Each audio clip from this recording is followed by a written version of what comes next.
Nakarating na sa Pilipinas ang nasa 300 Afghan nationals na magpoproseso ng kanilang US Special Immigrant Visa.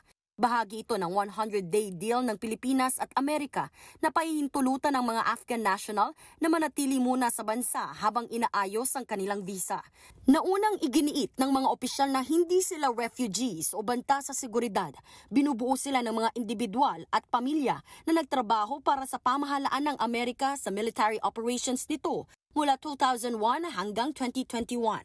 Dumaan daw ang Afghan applicant sa mahigpit na security screening. Dapat daw matapos ang pagproseso sa kanilang visa sa US Embassy sa loob lang ng 59 na araw. Samantala, 220 Pinoy na nakakulong sa United Arab Emirates ang nabigyan ng pardon. Isinabay ito sa selebrasyon ng 53rd National Day ng naturang bansa. Nagpasalamat naman si Pangulong Bongbong Marcos sa mga leader ng UAE. Aniya, patunay daw ito ng matibay na ugnayan ng Pilipinas at UAE. Sa ngayon, pinoproseso pa ang dokumento ng mga pinalayang Pinoy para sa kanilang pag-uwi. Para sa 1PH, Marian Enriquez, News 5. At kaugnay ng pagdating ng Afghan national sa Pilipinas at iba pang issue, magkakausap natin si Foreign Affairs Undersecretary Eduardo De Vega. Magandang tanghali po sa inyo, Yusek. Anong tanghali, Madam Cheryl? Apo, Yusek, linawin lamang po natin na hindi nalalagpas sa itinakdang araw na 59 days yung pananatili po dito ng Afghan nationals dito sa Pilipinas po. Yan po yung kasunduan na dapat 59 days dahil yan ang ating visa. At ayon sa US, meron tayong agreement with the US, ang pangalan US Special Immigrant Visa, temporary hosting of U.S. Special Immigrant Visa applicants from Afghanistan, pinirma noong July po, last year. Limited number lang yan at US magbabayad ng lahat ng gastos nila dito. Sabi niyo po ay pinirmahan to bago lang July of last year. Opo, Yung pong, July 29. Opo, yung pong agreement na ito ay may tinakda po ba tong length ng agreement at ilang beses po magkakaroon ng is this just for Afghan nationals or other nationals na magagamit po ang ating bansa para sa yung temporary stay ng mga immigrant applicants? Kapag hindi natin limited ito lang ito lang entry po. There are less than 200 na pumasok and in fact baka dalihan pa nga na baka nga itong buwan pa lang matapos na ito, makabalik ng US. Kasi this is a program of the Biden administration. So I'm sure gusto nilang madalian ito. Yung pong pananatili ng mga Afghan nationals, can they freely go around the country or mananatili lamang po sila sa isang lugar? Ang pagkaitili namin din, mananatili sa ibang lugar. Sa isang lugar na under the custodian ng US. Oh, alright. So limited lang yung pwede nilang galawan.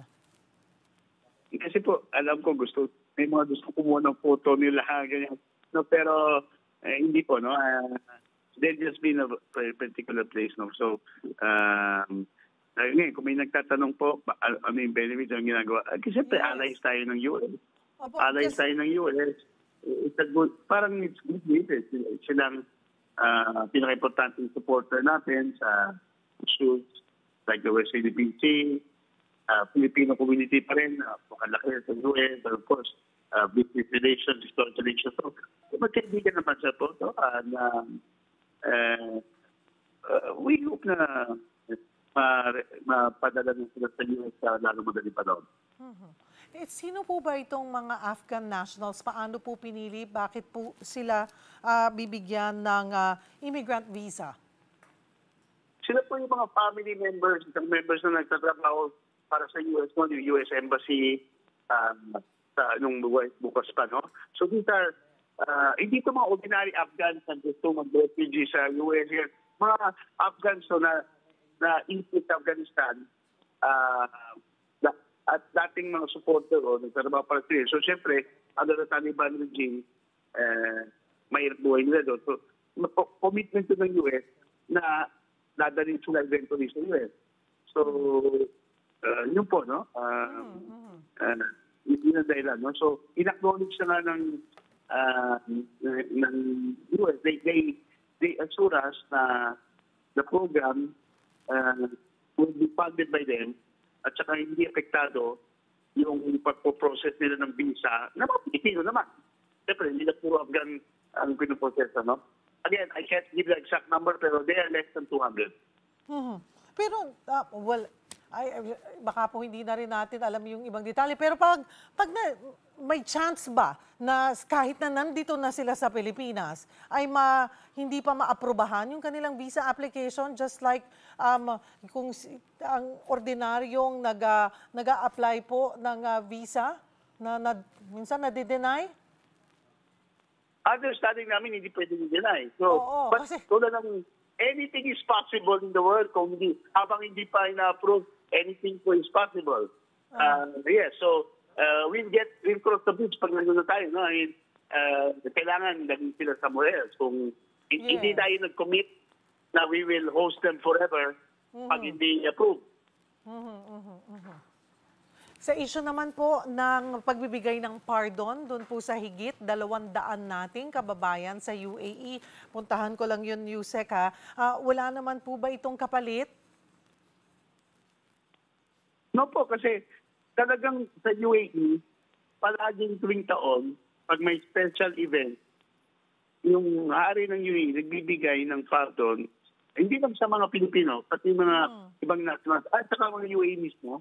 Halimbawa po, pag Eid al-Fitr, tapos na yung Ramadan, ang Eid talaga, yung celebration ng sacrifice ni Abraham kay Ismail. At of course, National Day, which is December 2. At saka, if you remember, pumunta si President sa UAE, nag-usap, palagi naman nag-usap si President sa ibang mga leader para protektahan ng mga nationals natin. So, ito po, no, hindi to deal na pinag-usapan between the UAE na usually last year 143, ngayon 220. Basta lang malalaman natin, mag-issue sila ng note sa atin na ito yung pinardon last time. Ito yung pinardon noong December. Gano'n po. So, nalaman lang natin to recently, around Christmas time. So, yun po. So, in fact, mga 5,000 ng detainees na pinalaya, no? So, ang maganda dyan, bakit yung sinasama mga Pilipino? Ibig sabihin, appreciation din ng UAE yan sa mahusay na trabaho ng mga kababayan natin, mahusay na relations. So, pasalamat din sa mga kababayan natin kasi kung masama ang reputasyon ng Pilipino sa UAE, walang papatawarin yan.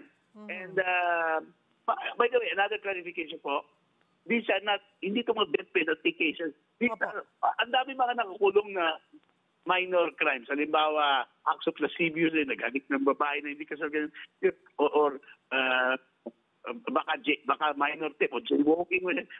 Kaya, at any given time, the Philippine government cannot inform.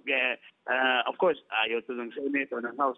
Pagtanungin kami, ilan na nakakulong ngayon sa Saudi? Ilan na nakakulong sa UAE? You cannot at any given day kill. Kasi some of them are very brief in the jail. So, ang nire-request natin all the time, bigyan ng pardon yung mga minor crimes during pagpalapit na yung Ramadan, pagpalapit na National Day. So, gano'n po yan. Yusek, kamusta po? Yung sinimulan na po ba yung pag-aayos ng kanilang mga dokumento at kailan po inaasahan na makakauwi po itong nasa 220 na kababayan po natin? First of all, hindi lahat, yung iba, hindi po, kung ibig sabihin, i-repatriate namin ng repatriation flight, hindi po. Kasi kung i-deport yan, UAE mag-deport yan, of course, inaayos na yung mga papeles. Usually, hindi lahat umuwi. Alam namin yung pangalan nila, no? Pero iba dyan, mayroon ng, lalo na yung mga may permanent visa na or may tuloy pa yung trabaho nila kung tatanggapin sila dating amo. Kasi minor lang, siguro mga 2 months lang ang kanilang sentence, 3 months. So, ano po, yung pagka-uwi, minsan po yung iba kung hawak nila yung passport nila, basta lang nakauwi na hindi namin alam. Kasi po, they are now malayang mga Pilipino. Kung merong i-deport, na walang sinasabing na may i-deport sila. kung may de-deport, hihingi lang sila sa amin ng travel document. Kung walang passport, bibigay namin. So, hindi namin masasabi. For sure, yung mga pamilya nila, kinontak na nila dahil malaya na sila. At palaging mangyayari ito. Itong taon, pagkatapos ng Ramadan, mangyayari muli yan. So, yun pong mga kababayan natin ay malaya na, sabi nyo nga po, and sila na magdidesisyon. If they want na humingi ng tulong sa ating embahada doon, nandyan naman po ang ating pamahalaan para tumulong for any assistance kung sakaling they decide po to go home. Tama po kasi nasa atin yung 220 names. Pinalaya sila around December 3 or so. Hanggang ngayon, wala pang report yung UAE, embassy natin sa Abu Dhabi o sa Dubai, yung konsulado, na yung mga pangalan na ito pumunta doon para humingi ng passport. Wala rin report na yung UAE humingi ng travel document. So, ang tingin namin, they're just going around their business. Baka yung iba umuwi na kung sa loob o yung iba bumalik sa trabaho. Kasi siyempre, alam nyo, Michelle, no? Kunyari, ikaw ay kinulong. Pinalaya ka na. Gusto mo ba pumunta ng embassy? Alam nyo, kinulong ako. Parang, siyempre, may hiya ka.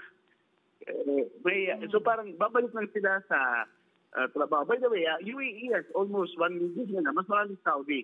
Pero iba dyan, may families na rin doon. Yung misis nila, Pilipina rin. So they have a place to stay there.